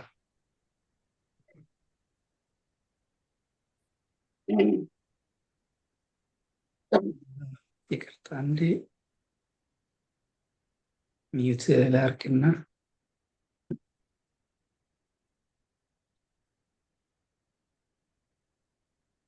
እና እግዚአብሔር ይህንን አድርጎላቸው ነበር። እነሱ ግን ረስተዋል። ነፃ አውጥቷቸዋል። መሪዎችን ሰጥቷቸው፣ መሪዎችን ራሱ የሚሰጥ እግዚአብሔር ነው። ነፃ እንዲወጡ ነፃ ያወጣቸውም እግዚአብሔር ነው። እግዚአብሔር ነፃ አውጭ ነው። እግዚአብሔር መሪዎችን ይሰጣል። የሚመሩ መሪዎችን ይሰጣል። ነፃ የሚያወጡ እንደ ሙሴ ያሉ እንደ አሮንን እነ ማርያምን ሰጥቶ እንደመራቸው ጥበቃ ደግሞ የጥበቃውን ሁኔታ እርግማን ባላቅ እርግማን እንዴት እንደጠበቃቸው ይሄን ሁሉ አስቡ እንጂ ለምን ትረሳላችሁ? ለአባቶቻችሁ የተደረገውን ነገር አስቡ። ይዘረዝራል ይሄንን ያደረገላቸውን ነገር። ይሄ ብቻ አይደለም ያደረገላቸው፣ እንደው ለምሳሌ ያህል የጠቀሳቸው ነገሮች ናቸው። እግዚአብሔር ብዙ ነው ያደረገላቸው፣ ብዙ ነው ያደረገላቸው። ስንረሳ ወገኖቼ እግዚአብሔር ያደረገልንን ነገር ስንረሳ አደገኛ ነገር ነው። እነሱ ባልነበሩበት በአባቶቻቸው ዘመን ያ ጸጋው ያ ምሕረቱ እነሱ ባልነበሩበት ዘመን ሁሉ የነበረ ታማኝነት ነው። አሁንም ከነሱ ጋር ያለ ታማኝነት ነው። ይሄ የመርሳት በሽታ አምኔዥያ ይባላል። አረ የመርሳት በሽታ አምኔዥያ፣ ስፒሪቹዋል አምኔዥያ ነው። ይሄ የብዙ ክርስቲያኖች የሁላችንም ችግር የመርሳት ችግር ነው። ስንረሳ ነው ወደ አምልኮ ጭንብል ውስጥ ምንገባው፣ ወደ ሌላ ነገር ውስጥ ምንገባው። እግዚአብሔር ያደረገልንን ነገር ስናስታውስ ውስጣችን እግዚአብሔርን በእውነት ማምለክ ይጀምራል። ልባችን በእውነት ማምለክ ይጀምራል። ስንረሳ ነው። መርሳት ነው በጣም ትልቁ በሽታ፣ ስፒሪቹዋል አምኔዥያ። ስለዚህ የእግዚአብሔርን ምሕረት ያደረገልንን ነገር ማሰብ። ለዚህ ነው ደጋግሞ አስቡ የሚለው ፍርስ የሚለው በምን አደከሙ እያለ ድምፁን የሚያሰማው ማለት ነው። ስለዚህ እውነተኛ አምልኮ የሚመነጨው እግዚአብሔር ያደረገልንን ነገር ስናስታውስ ነው። ምን አደረገልኝ እግዚአብሔር ብለን ቁጭ ብለን ስናስብ አንዳንድ ጊዜ እንባችን ሁሉ የሚቀድምባቸው ጊዜያት አሉ። እግዚአብሔር ያደረገልንን ስናሰላስል እንደው ምንም የተደረገልኝ ነገር የለም ብንል እንኳን እግዚአብሔር ልጁን አንድያ ልጁን ልኮ በመስቀል እንዲሞት አድርጎ ሕይወቱን ሰጥቶ ያዳነን ይህ ብቻውን እንኳን በቂ ሌላ ማስታወስ ቢያቅተን ማለት ይህ ብቻ ከዘላለም ጥፋት ከዘላለም እቶን ያዳነን ይህንን እናስብ። ሰው ይህንን እያሰበ እግዚአብሔር ያደረገለትን እያሰላሰለ እያሰበ ወደ ጭንብል አይነት አምልኮ መግባት አይችልም። ወደ ማስመሰል መግባት አይችልም። ይሄ ኃይል ወደ ሌለው አምልኮ መግባት አይችልም። ኃይል የሌለው የአምልኮ መልክ ወዳለው ወደ ሃይማኖተኝነት መግባት አይችልም። ሰው እያሰበ እያሰላሰለ እግዚአብሔር ያደረገለትን ነገር ወገኖች፣ እግዚአብሔር ምን አደረገላችሁ? እግዚአብሔር ምን አደረገል?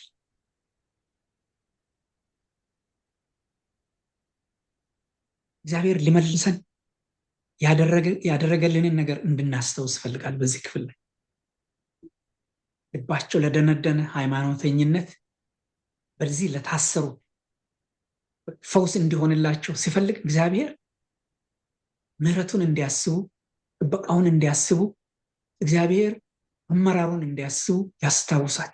አስቡ ይላቸዋል። እግዚአብሔር መሐሪ እና ይቅር ባይ ነው፣ ከቁጣ የራቀ ምሕረቱም የበዛ ሁልጊዜ አይገስጽም፣ ለዘላለምም አይቆጣም። እንደ ኃጢአታችን አላደረገብንም፣ እንደ በደላችንም አልከፈለንም ይላል መዝሙር 103 8-10።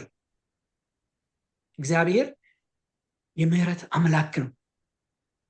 እንግዲህ አስቡ አንድ ልጅ እና አባት ያላቸውን ግንኙነት ልጁ ቢያምጽበት ልጁ አባቱን ባይሰማ አልሰማ ብለው አባቱ ቀርቦ ልጁን ከመግረፍ ይልቅ ከመገሰጽ ይልቅ ወይ ደግሞ ከቤቱ ከማባረር ይልቅ ቀርቦ ልጅ አስብ ያኔ እኮ በታመምክ ጊዜ ሌሊቱን ሙሉ እኔ እንቅልፌን ሳልተኛ ነው ያደርኩት ብለው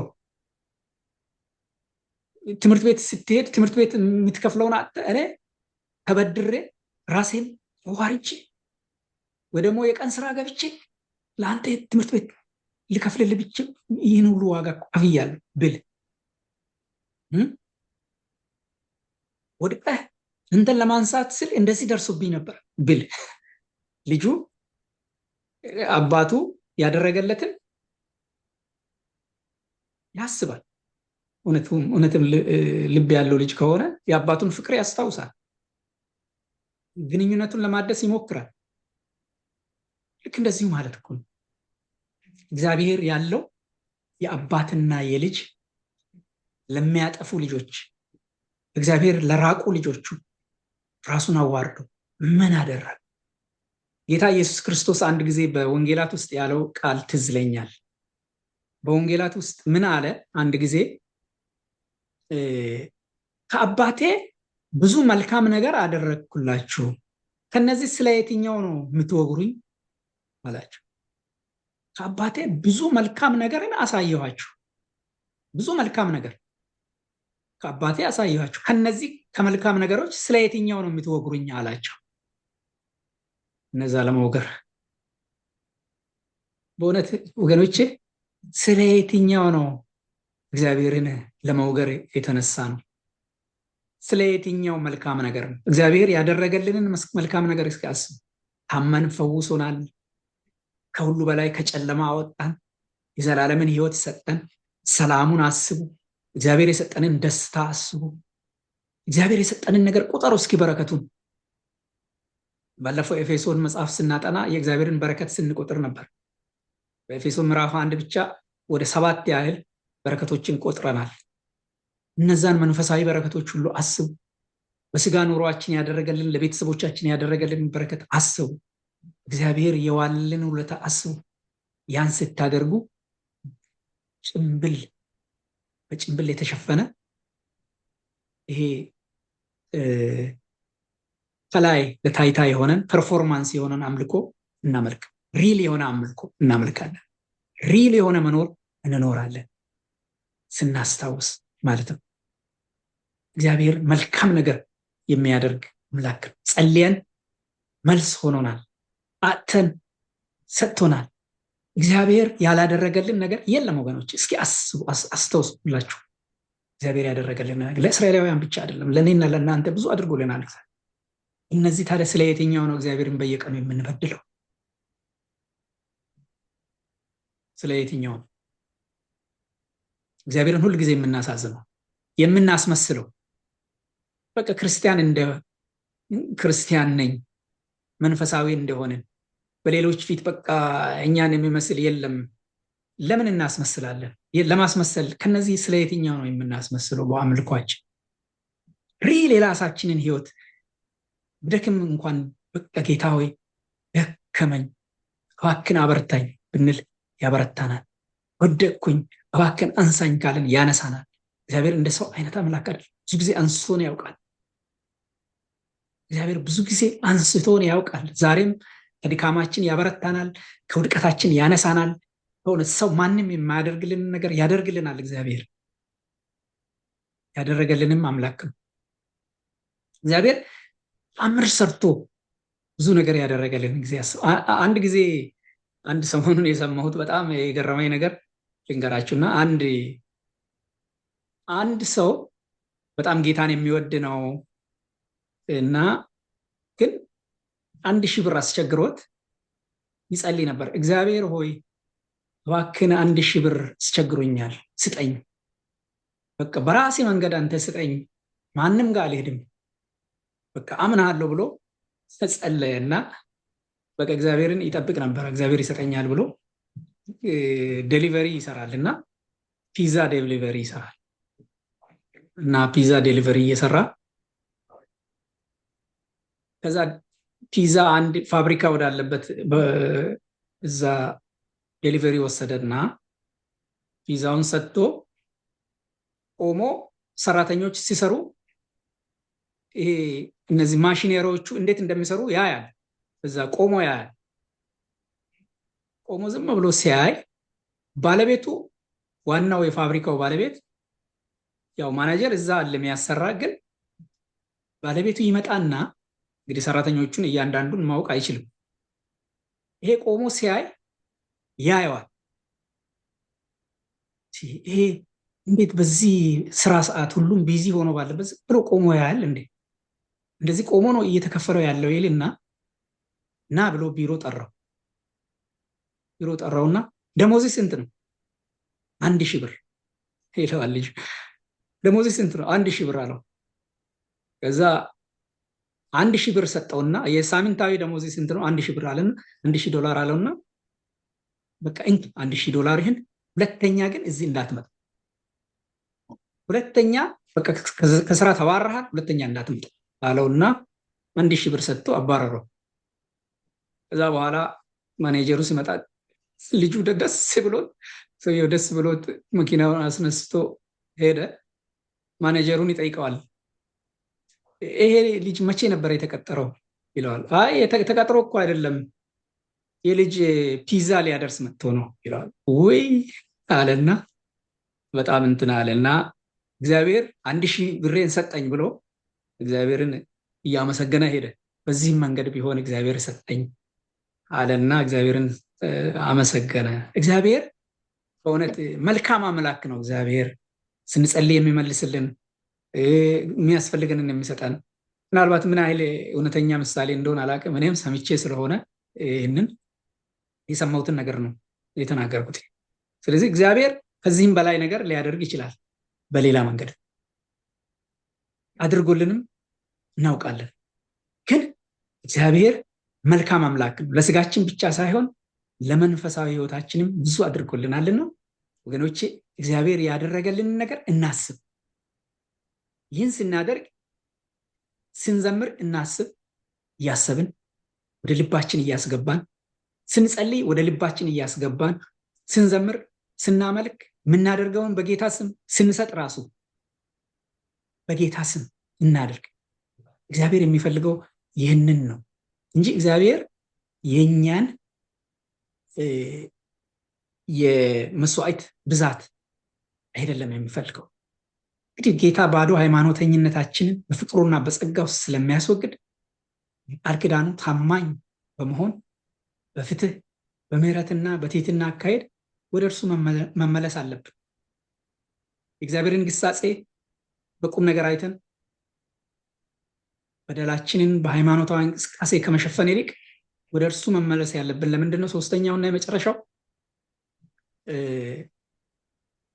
በእውነት እግዚአብሔር እውነቱን ስለነገረ፣ የሚፈልገውን ነገር ስለነገረ፣ እሱም በትህትና በጽድቅና ምህረትን በመውደድ እንድንኖር ይህንን ስለገለጸልን ቁጥር 6 ከ6 እስከ 8 ያለውን እናነባለን። ቁጥር 6 ከ6 እስከ 8 ያለውን አንብበን እንጨርሳለን። ቁጥር 6 ምን ይዤ ወደ እግዚአብሔር ፊት ልምጣና በልዑል አምላክ ፊት ልስገድ? የሚቃጠለውን መስዋዕትና የአንዱን ዓመት ጥጃ ይዤ በፊቱ ልምጣና እግዚአብሔርን በሺህ አውራ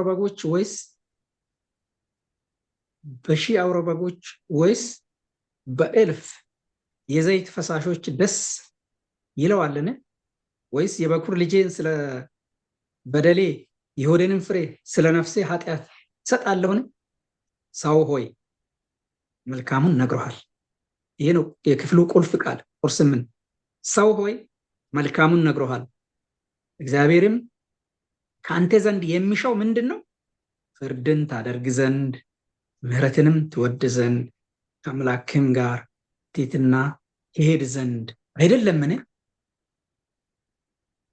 ይህንን ህዝብ በዚህ ክፍል በዚህ በአምልኮ የተጠመደውን ህዝብ እንግዲህ ይሄ በኃጢአቱ ምክንያት ይህ ህዝብ የተሰማው ወቀሳ አለ በእግዚአብሔር ፊት። ይህንን ወቀሳውን ግን ከታች እግዚአብሔር ያደረገለትን ነገር በትህትና ሲዘረዝርለት ቅድም እንዳልነው እንደ አባት ለአባቱ ልጁ ልክ እንደሚወቀስ አእምሮ እንደሚወቀስ መልካምነቱን ሲነግረው መልካምነቱን ሲያስታውስ ሲያስብ እንደሆነው እዚህም እነዚህም የተወቀሱ ይመስላል። እግዚአብሔር ያደረገላቸውን እግዚአብሔር ሲዘረዝር በዚህ የተሰማቸው ይመስላል የህሊና ወቀሳ። ግን ይህንን ለመፍታት የሞከሩበት መንገድ ነው የሚገርመው። ምላሻቸው እነሱ ምንድን ነው የፈለጉት? የእነሱ ምላሽ ማለት ነው ምን ይዤ ወደ እግዚአብሔር ፊት ልምጣ? እነዚህ የተዘረዘሩ መስዋዕት አይነቶችን ነው ሌሎች አይነት እንደውም ያደገ ከዚህ በፊት ከምናደርገው ያደገ የመስዋዕት አይነት የሰው ልጅንም ጭምር በ10 ሺህ የሚቆጠሩትን የዘይት በሺህ የሚቆጠሩ አውራ በጎች በ10 ሺህ የሚቆጠሩ ዘይት ማለት ነው። እንደውም የበኩር ልጅ ያደገ መስዋዕቱ እንደውም ይሄንን ከፍ ያለ ደረጃ ያለውን መስዋዕት ብናደርግ እግዚአብሔር ደስ ይሰኝ ይሁን፣ እግዚአብሔርን ያረካው ይሁን። ይህ በዚህ መንገድ ነው እንግዲህ ወቀሳቸውን ለመወጣት የሚፈልጉት። ትንሽ እንትኑን ከፍ እናድርግ፣ ደረጃውን መጠኑን። ከዚህ በፊት በኮረብቶች ፊት በተራሮች ፊት ለጣዖታት ከሰገዱበት የበለጠ አሁን ደግሞ ለእግዚአብሔር እስኪ ይሄድ ደግሞ እናድርግ። ለእግዚአብሔር ቁጥሩን ከፍ አድርገን ሌላው ደግሞ የሰው ልጅ የበኩር ልጅም አድርገን ሰውን ጭምር እናደርግ እንደ እግዚአብሔር ደስ ይሰኝ ይሁን የሚል የራሳቸው አመለካከት ነው። ይሄ አሁንም በቁሳቁስ የመደለል ሐሳብ ነው በልባቸው ያለው። አሁንም ከዛ አልወጡም። የተወቀሱ ቢመስሉም እግዚአብሔር ያደረገላቸውን ነገር ሲነግራቸው ሲዘረዝርላቸው የተወቀሰ በቃ አእምሯቸው የተወቀሰ ቢመስልም ነገር ግን አሁንም በትክክል አልተረዱትም። አሁንም መጠኑን ከፍ ማድረግ ነው እንጂ እዛው ናቸው። በእውነት እግዚአብሔር ልባችንን ካልከፈተልን፣ እግዚአብሔር ካልገለጠልን፣ እግዚአብሔር እየተናገረ እንኳን እግዚአብሔር በብዙ ምሳሌ እየተናገረ እንኳን እኮ ልብ ከደነደነ አይሰማም፣ አይገባውም። በብዙ ምሳሌ ቢሰበክ፣ በብዙ ጩኸት ቢሰበክ፣ ምን ቢደረግ ልብ አይሰማም። ከደነደነ አንዴ ከደነደነ አንዴ ከእግዚአብሔር ከራቀ አስቸጋሪ ነው ወደ እግዚአብሔር እስኪመለስ ድረስ። በጣም አስቸጋሪ ነገር ነው። እግዚአብሔር በቃ እውነተኛውን መለኪያ እውነተኛውን እግዚአብሔር የሚፈልገውን ነገር ቁጥር 8 ላይ ነው የምነግራቸው። ይሄ ጋጋታችሁን አይደለም፣ ቁጥሩ ከፍ ያለውንም አይደለም፣ የሰው ልጅ ጨምራችሁ በኩር ልጅ ጨምራችሁ የምታደርጉትን መስዋዕት አይደለም፣ እሱን አይደለም። ሰው ሆይ መልካሙን ነግሮሃል። ምስጢር የለም፣ የተደበቀ ነገር የለም። እግዚአብሔር የሚፈልገውን ነገር ግልጽ እና ቀላል አድርጎ ሰጥቷል። እሱም 3 ነገር ነው። ይሄ ለኛም ጭምር ማለት ነው። እግዚአብሔር ከኔና ከናንተ የሚፈልገው 3 ነገር ነው። ፍትህ ማድረግን፣ ጀስቲስ ማለት ነው። ፍርድ የሚለው ይሄ ፍትህ ማለት ነው። ፍትህ በእውነት ይሄ ፍትህ በንግድ ቦታ ይጣሳል፣ በንግግር በሰዎች አድሎ ማለት ይሄ አድሎ በጣም በዚህ ዘመን በጣም ያስቸገረ ነገር ነው። በዚህም ዘመን በእነሱ ዘመን እንደነበር ስለ ፍትህ ብዙ ይወራል፣ ብዙ ወሬው አለ፣ ማድረግ ግን የለም። በዓለም በፖለቲካው ብቻ እኮ አይደለም ወገኖች፣ በቤተ ክርስቲያን ውስጥ ፍትህ የለም። አድሎ ሞልቷል። ለደከሙት ወገን ለሌላቸው መቆም የለም። ምን አገኛለሁ? ወገኔ ነው ወይ? ብዙ ምክንያቶች አሁን መዘርዘር የማልችላቸው። በቤተ ክርስቲያን ውስጥ ጀስቲስ የለም። ኃይለኛው በቃ የሆነ ነገር ያለው ስልጣን ያለው ሌላውን የሚደፈጥበትም እንደፈለገ የሚያደርግበትም። በፖለቲካውማ ይሄ ኖርማል ይወራል፣ ያው የምንሰማው ነው። በዓለም ዙሪያ ፍትህ የለም። ኃይለኛ ደካማውን የሚወጥበት ነው። ያው ያየን ነው በፖለቲካ። ግን በቤተ ክርስቲያን ደግሞ ይሄ ፍትህ የለም። ይሄ አድሎ የሌለበት ነገር የለም። ስንነካ በቃ ወንድሜ እህቴ የኔ ሰው የኔ ማለት አይቀርም። በቤተ ክርስቲያን ውስጥ እንኳን አለ፣ በተለያየ መንገድ ይታያል ይሄ። ስለዚህ እግዚአብሔር የሚፈልገው ለፍትህ እንድንቆም ነው፣ ለተገፉት እንድንቆም ነው። በእውነት ወገን ዘመድ ለሌላቸው ማርጂናላይዝ በተለያየ መንገድ ሊሆን ይችላል። ማርጂናላይዝ ከሆኑ ሰዎች ጋር እንድንቆም ነው እግዚአብሔር የሚፈልገው። ፍትህ እንድንወድ እንድናደርግ ነው። ፍትህን እንድንናገር ብቻ አይደለም ወገኖች እግዚአብሔር የሚፈልገው። ይሄ መጀመሪያው ነው። ሁለተኛው ምህረትን መውደድ፣ ላቭ ኦፍ መርሲ፣ ርህራሄ። እግዚአብሔር ያሳየንን ርህራሄ፣ እግዚአብሔር ያሳየንን ምህረት ለሌሎችም እንድናሳየን። ይቅርታ ማድረግን ብቻ አይደለም፣ ርህራሄ፣ ፍቅር፣ አልፎ አልፎ የሚደረግ ደግነት አይደለም። ይሄ በቃ የህይወታችን የተለማመደው አይነት ባህሪያችን እንዲሆን የሚፈልገው ነገር ነው። እግዚአብሔር ምህረቱን አሳይቶናል። እግዚአብሔር ጸጋውን አሳይቶናል። እግዚአብሔር ፍቅሩን አሳይቶናል። ይህንን በእኛም ውስጥ ሊያይ ይፈልጋል። እግዚአብሔርን ደስ የሚያሰኝ ነገር ቢኖር ይህ ነው። እግዚአብሔር የሚደሰተው ምህረትን በመውደድ ነው። ምህረትን በመውደድ ነው። ምህረትን በመውደድ ነው። እግዚአብሔር የምህረት ሰዎች እግዚአብሔር ያደርገን። በእውነት የምህረት ሰዎች ያደርገን። እግዚአብሔር የሚወደው ይህንን ነውና የመጨረሻው በትህትና መሄድ ነው። ዋክ ሃምብሊ። ይሄ ያው ስለ ትህትና ብዙ ተብሏልን። ትዕቢትን እግዚአብሔር እንደሚቃወም መጽሐፍ ቅዱስ ይናገራል። እግዚአብሔር ትዕቢተኞችን ይቃወማል፣ ለትሑታን ግን ጸጋን ይሰጣል ይላል። ከኃይለኛው ከእግዚአብሔር እጅ በታች ራሳችንን አዋርደን ይላል መጽሐፍ ቅዱስ። በቃሌ ወደምንቀጠቀጥ በልቡ ትሁት ወደዚህ ሰው እመለከታለሁ ይላል እግዚአብሔር። እመለከታለሁ ወደ ትሁት ሰው፣ ትህትና እግዚአብሔር። ምክንያቱም ኃጢአት፣ ትዕቢት አደገኛ ነገር ነው። ኃጢአትን ሁሉ የሚጎትት ነገር ነው። ሌሎች ኃጢአቶች ሁሉ በሱ የሚጎተቱ ናቸው። እንደ ኤልሞርኬ የሚጎትት ነገር ነው ትዕቢት። የትኛውንም ነገር ስናደርግ በትዕቢት ነው የምናደርገው፣ በትዕቢት ነው። ስለዚህ እግዚአብሔር በትህትና እንድንኖር ይፈልጋሉ በሚቼ። ስለዚህ እንዲመለሱ ነው እግዚአብሔር የሚፈልገውን። እግዚአብሔር በእነዚህ ነገሮች ህዝቡ እንዲመለስ ይፈልጋል። ስለዚህ ሃይማኖታዊ ስጦታዎችን፣ እንቅስቃሴዎችን፣ ብዙ የምናደርገውን ነገር ከውጭ የሆነ ፐርፎርማንስ ሁሉ ብለን እግዚአብሔርን በእውነትና በመንፈስ ወደ ማምለክ እንምጣ። እነዚህን 3 ነገሮች በህይወታችን በየቀኑ ሳንረሳቸው ዕለት ዕለት ፍትህ የምለውን ነገር በአእምሯችንም በልባችንም እንያዝ። ፍትህ የምለውን ነገር፣ ምህረት የምለውን ነገር 3 ቃላት ናቸው። እንደውም ፍትህ፣ ምህረት፣ ትህትና። ፍትህ፣ ምህረት፣ ትህትና። እነዚህን መናገር ብቻ ሳይሆን እንኖርባቸው። በእነዚህ የምንኖርባቸው ከሆነ እግዚአብሔርን ደስ እናሰኘዋለን። ሰው እግዚአብሔርን በምን ደስ ያሰኛል ከተባለ እግዚአብሔር ሰው ሆይ የሚለው እነሱን ብቻ አይደለም፣ እስራኤል ሆይ ብቻ አይልም። ሰው ሆይ፣ የሰው ልጅ ሆይ።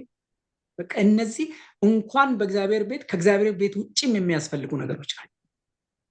የሚያስፈልጉ ብዙ ሰዎች የሚያወሩባቸው ነገሮች ናቸው። ስለዚህ በሃይማኖት ስርዓቶች፣ በውጭ በሚታዩ ማስመሰሎች ጭንብል ለብሰን እግዚአብሔርን ለማስደሰት የምንሞክር በእውነት ፍትህን እያደረግን እግዚአብሔር ደስ የሚሰኝበትን ነገር እያደረግን አምላካችን ጋር በትህትና እየሄድን እግዚአብሔርን ደስ እንድናሰኝ እግዚአብሔር ይርዳን። እንግዲህ በዚህ ሳምንት እንግዲህ እነዚህን ነገሮች እናስብ ወገኖች፣ ፍትህን እናስብ፣ ምህረትን እናስብ፣ እግዚአብሔር ጋር በትህትና መሄድን እናስብ። እግዚአብሔር ይባርካችሁ። ሰማነውን ቃል እግዚአብሔር ይባርክልን። እንግዲህ እግዚአብሔር የሰጠኝ ነው። ተባረኩ። ወንድ ጸልይልንና ቀላል። እሺ፣ እግዚአብሔር አምላካችን እናመሰግናለን። እንጸልያለን። እንግዲህ ያው ቃሉ ሰው ሆይ መልካሙን ነግረዋል ነው። እንግዲህ መልካሙን ተነግሮናል።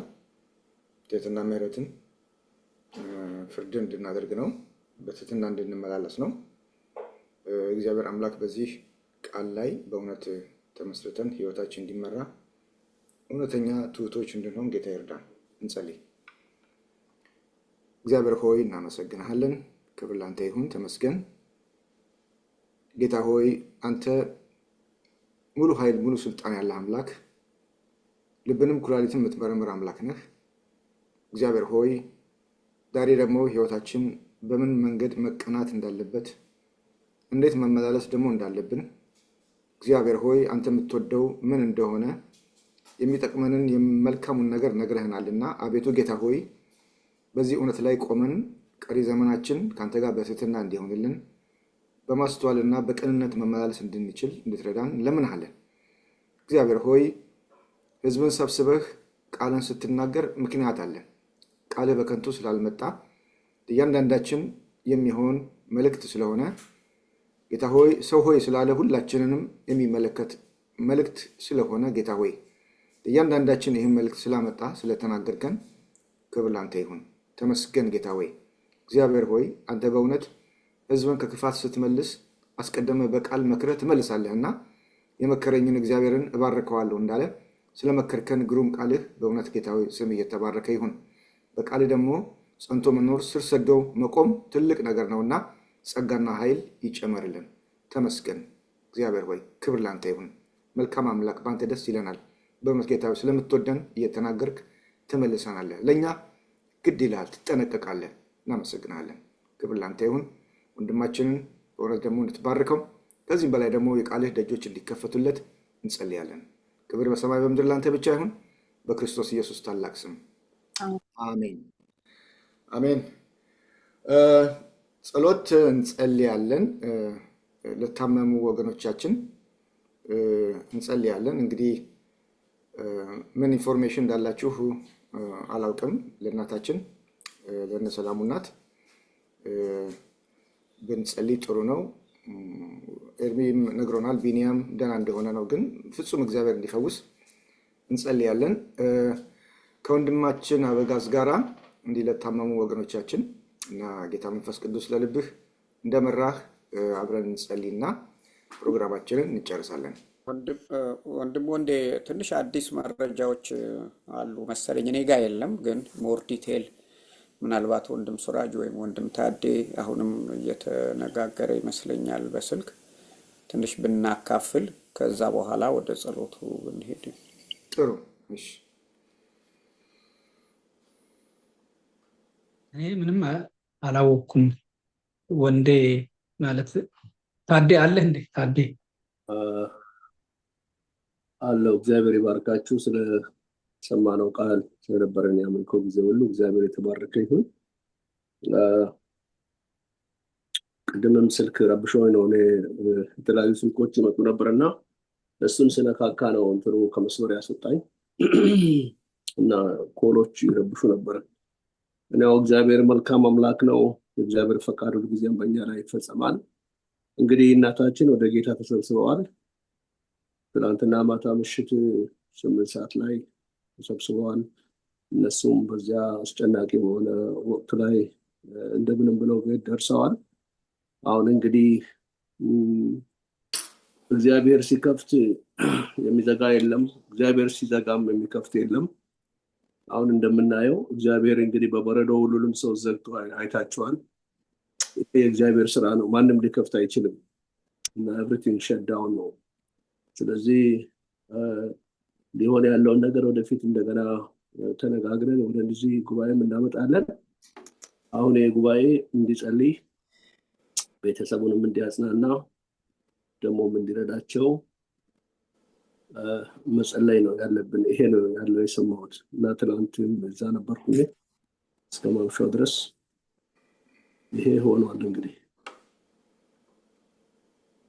ይሄ ነው።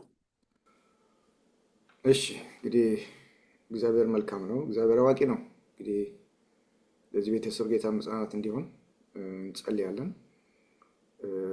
ወንድማችን አበጋዝ ጋር አብረን እንጸልያለን።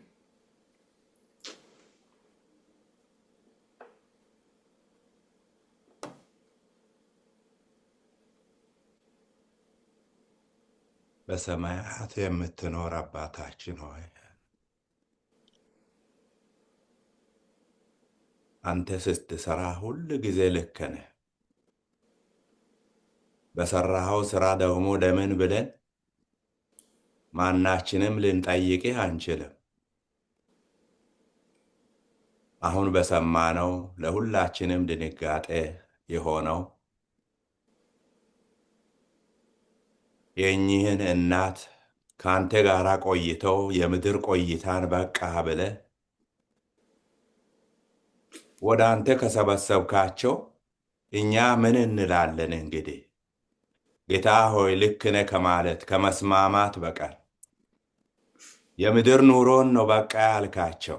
ከአንተ ጋራ ህመም የሌለበት ኑሮን አዲስ ምዕራፍ ላይ ገብቶ ከአንተ ጋራ ተገናኝተው ያሉበት ሁኔታ እየተሰማን